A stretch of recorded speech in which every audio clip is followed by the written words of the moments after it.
नमस्कार मित्रों, exam topper में आप सभी को दिल से स्वागत है। तो दोस्तों, आज का हमारा टॉपिक है भस्म, जो क्लास 10 की केमिस्ट्री का टॉपिक है। तो स्टार्ट करते हैं। भस्म, जिसे इंग्लिश में बेस कहा जाता है। तो जो भस्म होता है वह एक प्रकार के क्या है, तो यौगिक है। भस्म क्या है, तो यह एक प्रकार के यौगिक है जो अम्ल से अभिक्रिया कर लवण और जल बनाता है।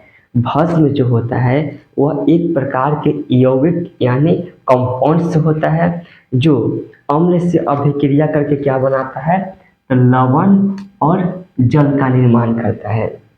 जैसे एग्जाम्पल में लिखे हैं NaOH, जिसका नाम है सोडियम हाइड्रोक्साइड, और यह क्या है, यह भस्म है। और HCl यानी कि हाइड्रोक्लोरिक अम्ल, ये हाइड्रोक्लोरिक अम्ल है, यानी कि ये भस्म है और ये अम्ल है। यह दोनों आपस में अभिक्रिया करके लवण NaCl प्लस H2 जल का निर्माण किया है। इसके बाद हम लोग देखेंगे आर्हेनियस के अनुसार भस्म की परिभाषा। आर्हेनियस एक वैज्ञानिक है, इन्होंने अपने अनुसार अम्ल को किस तरह से परिभाषित किए हैं इसके बारे में देखेंगे। तो आर्हेनियस के अनुसार भस्म वैसा पदार्थ होता है जो जल में घुलकर हाइड्रोक्साइड आयन, यानी कि आर्हेनियस के अनुसार होता है कि आर्हेनियस के अनुसार वैसे पदार्थ है जो जल में घुलकर हाइड्रोक्साइड आयन, जिसे OH माइनस कहा जाता है, हाइड्रोक्साइड आयन देता है, उसे भस्म कहा जाता है। इसका कहने का अर्थ है कि अगर जो पदार्थ जल में घुलकर OH माइनस यानी कि हाइड्रोक्साइड आयन का निर्माण करता है उसे क्या कहेंगे, हम भस्म कहेंगे। यह किसके अनुसार है, तो आर्हेनियस वैज्ञानिक के अनुसार है। यहाँ से देखेंगे कि NaOH है, जिसका नाम है सोडियम हाइड्रोक्साइड। जब इस सोडियम हाइड्रोक्साइड को जल में अगर हम लोग घोलते हैं तो Na प्लस और OH माइनस में विघटित हो जाता है, यानी विघटन होता है, टूट जाता है। तो यहाँ हम लोग देख रहे हैं OH माइनस का निर्माण हो रहा है कि नहीं। तो क्या हो जाएगा, आर्हेनियस के अनुसार ये हो जाएगा भस्म। दूसरा एग्जाम्पल लिखे हैं KOH, जिसका नाम होता है पोटेशियम हाइड्रोक्साइड। जब इस पोटेशियम हाइड्रोक्साइड को हम लोग जल में घोलेंगे तो K प्लस और OH माइनस यानी कि माइनस में टूट जाता है, यानी कि इसमें भी OH माइनस का निर्माण विघटित टूटा है। तो क्या हो जाएगा, आर्हेनियस के अनुसार यानी कि परिभाषा हो गया। इसके बाद हम लोग देखेंगे भस्म के गुण। भस्म के गुण, तो भस्म को जो भस्म होता है इसका स्वाद तीखा या कड़वा होता है, इस पहला गुण है। भस्म में जो होता है इसका स्वाद कैसा होता है, तो तीखा या कड़वा होता है। कड़वा कहने का मतलब क्या, कसैंधा होता है। जो अम्ल होता है, अम्ल का गुण होता है कैसा, खट्टा होता है। लेकिन भस्म का गुण कैसा होगा, तो तीखा होगा या कड़वा होगा। जैसे आंवला होता है, आंवला का स्वाद कैसा होता है, तीखा या कड़वा। जैसे कच्चा अमरूद है, तो कच्चा अमरूद कैसा लगता है, कसैंधा लगता है।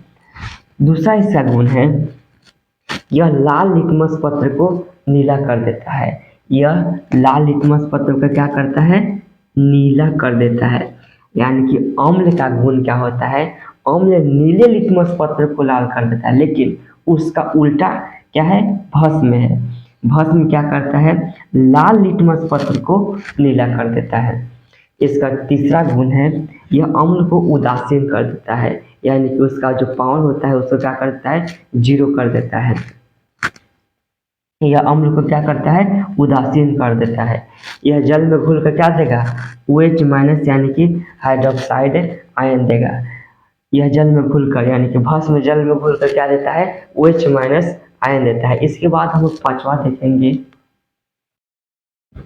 तो भस्म का पांचवा गुण क्या है, इसका pH मान 7 से अधिक होता है। भस्म का pH मान कितना होगा, तो 7 से अधिक होगा। और अम्ल का pH मान कितना होता है, तो 7 से कम होता है। तो भस्म का pH मान कितना, तो 7 से अधिक होता है। जो भस्म है इसका जो घोल होता है साबुन जैसा तीखा होता है। भस्म का घोल कैसा होता है? तो साबुन जैसा तीखा होता है। इसके बाद देखेंगे हम लोग दोस्तों भस्म के प्रकार के बारे में। भस्म के प्रकार के बारे में यानी कि पहला है जल में विलय, यानी कि जो भस्म जल में विलय हो जाता है मतलब जल में घुल जाता है उसे क्षार कहते हैं। यानी कि इसका कहने का अर्थ है जल में घुलनशील भस्म को क्या कहते हैं? क्षार कहते हैं। यानी कि जो जल में घुल जाता है अच्छी तरह से उसे क्या कहेंगे? क्षार कहेंगे। जैसे KOH है यानी कि पोटेशियम हाइड्रोक्साइड है। यह क्या है? यह एक भस्म है। यह क्या है? यह एक भस्म है। लेकिन जब इसको जल में अगर हम लोग घोलते हैं तो क्या K प्लस OH माइनस में टूट जाता है यानी कि विघटित हो जाता है। तो इस KOH को हम लोग क्षार भी कहेंगे। क्या कहेंगे? क्षार में कहेंगे क्योंकि यह जल में घुल जा रहा है। ये NaOH है यानी कि यह भी क्या है? यह भस्म है लेकिन जल में घुल जाएगा इसलिए इसको क्षार भी कहेंगे। क्या कहेंगे? क्षार भी कहेंगे। उसी तरह से ये है कैल्शियम हाइड्रोक्साइड जिसका सूत्र है CaO2। ये भी क्या है? यह भस्म है यानी कि जल में घुलनशील भस्म है इसलिए इसको क्या कहेंगे? क्षार कहेंगे।